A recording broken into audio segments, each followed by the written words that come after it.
આજે આપણે પાયથાગોરસ પ્રમેય કરીશું.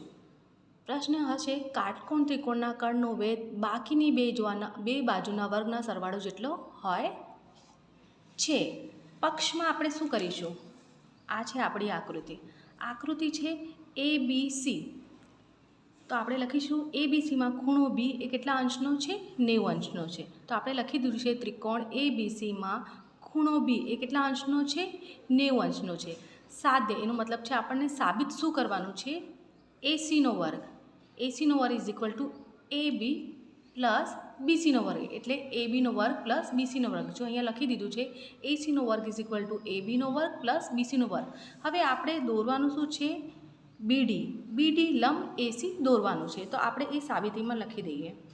સાબિતી તેમાં લખી દઈશું શું લખવાનું છે? BD લંબ AC દોરો, એટલે BD લંબ AC.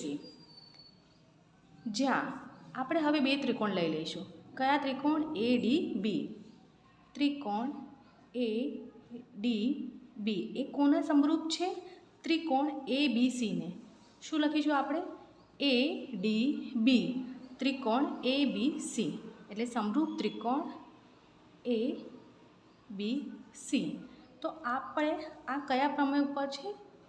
પ્રમેય 6.7 મુજબ છે. તે જ મુજબ આપણે કરીશું. તો શું કરવાનું છે? AD ડિવાઈડ બાય શું લખવાનું છે? AB. ફરીથી આપણે ABને લખી દેવાનું છે.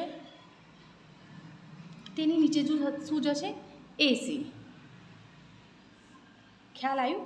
કઈ રીતે લખવાનું છે? આપણને બે ત્રિકોણ લીધા છે મેં, ADB અને ABC. જેમાં AD એ લખી દીધું છે, તેની નીચે આપણે શું જવા દેવાનું? AB. ફરીથી AB લખી દેવાનું છે અને એની નીચે આપણે શું જવા દેવાનું છે? AC. તો હવે અગર આપણે એને ચોકડી ગુણાકાર કરીએ તો કેવું થઈ જશે? ABનો વર્ગ, આ બંનેનો વર્ગ બરાબર AD ગુણ્યા AC. એને આપણે આપી દઈશું પરિણામ 1. હવે આપણે બીજો ત્રિકોણ લઈશું. હવે ત્રિકોણ કઈ લઈશું? BDC. ત્રિકોણ BDC સમરૂપ કોને છે? ત્રિકોણ ABCને. સેમ જ ફરીથી લખી દેવાનું, ત્રિકોણ ABC. હવે ફરીથી આપણે લઈશું. શું લઈશું?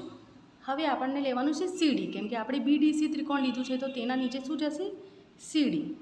CD નીચે શું જશે? BC. ફરીથી BC લખી દેવાનું અને તેના નીચે AC. ફરીથી આપણે ચોકડી ગુણાકાર કરીશું. જોઈ શકો છો મેં BDC લઈ લીધું છે, તેના નીચે શું લખ્યું છે? ABC. CD લખ્યું છે, CD પછી તેના નીચે BC લખી દીધું છે. ફરીથી BC લખી દેવાનું અને તેના નીચે AC. ચોકડી ગુણાકાર કરીશું તો શું થઈ જશે? ફરીથી BCનો વર્ગ ઇઝ ઇક્વલ ટુ CD ગુણ્યા AC. તેને પરિણામ કેટલા આપી દઈશું? 2 આપી દઈશું. હવે પરિણામ 1 અને 2 પરથી, પરિણામ 1 અને 2 પરથી આપણને સાબિત કરવાનું છે. તો પરિણામ 1માં આપણે સૌથી પહેલાં શું લખ્યું હતું? AD ગુણ્યા AC. એ આપણે લઈ લઈશું AD ગુણ્યા AC. પ્લસની સાઇન આપી દેવાની. પછી બીજા પરિણામમાં આપણે શું લખ્યું છે? CD ગુણ્યા AC. CD ગુણ્યા AC બરાબર પહેલા પરિણામમાં આપણે કોનો વર્ગ હતો? ABનો વર્ગ. તો આપણે લખી દઈશું ABનો વર્ગ પ્લસ બીજા પરિણામમાં આપણી પાસે શું હતું? BCનો વર્ગ. તો આપણે BCનો વર્ગ લઈ લઈશું. હવે આપણને જોઈ શકાય છે કે આ બંને વસ્તુમાં શું કોમન છે? જુઓ, AC અને AC આ કોમન છે. તો આને એક વખત આપણે AC કોમનમાં લઈ લઈશું. હવે જે વધે છે, વધ્યું શું છે? AD પ્લસ શું વધ્યું? CD. એને મૂકી દઈએ. હવે વધેલું શું છે આપણી પાસે? જે છે એને ફરીથી નીચે ઉતારી દઈશું. ABનો વર્ગ પ્લસ BCનો વર્ગ. હવે AC લખી દઈએ. જુઓ આકૃતિની અંદર AD અને CD એ આકૃતિની અંદર કેવું છે? AD અને CD. AD અને CDના જગ્યા પર હું AC મૂકી શકું છું, તો મૂકી દઈએ. AC ઇઝ ઇક્વલ ટુ ABનો વર્ગ પ્લસ BCનો વર્ગ. તો AC અને AC શું થઈ જાય છે આપણી પાસે? ACનો વર્ગ ઇઝ ઇક્વલ ટુ ABનો વર્ગ પ્લસ BCનો વર્ગ. આપણે જે સાબિત કરવાનું હતું એ આપણે સાબિત કરી નાખ્યું છે. જોઈ શકે છે કે સાધનની અંદર આપણે સાબિત શું કરવાનું હતું, એસીનો વર્ગ ઇઝ ઇક્વલ ટુ એબીનો વર્ગ પ્લસ બીસીનો વર્ગ થાય છે એ આપણે સાબિત કરી નાખ્યું છે.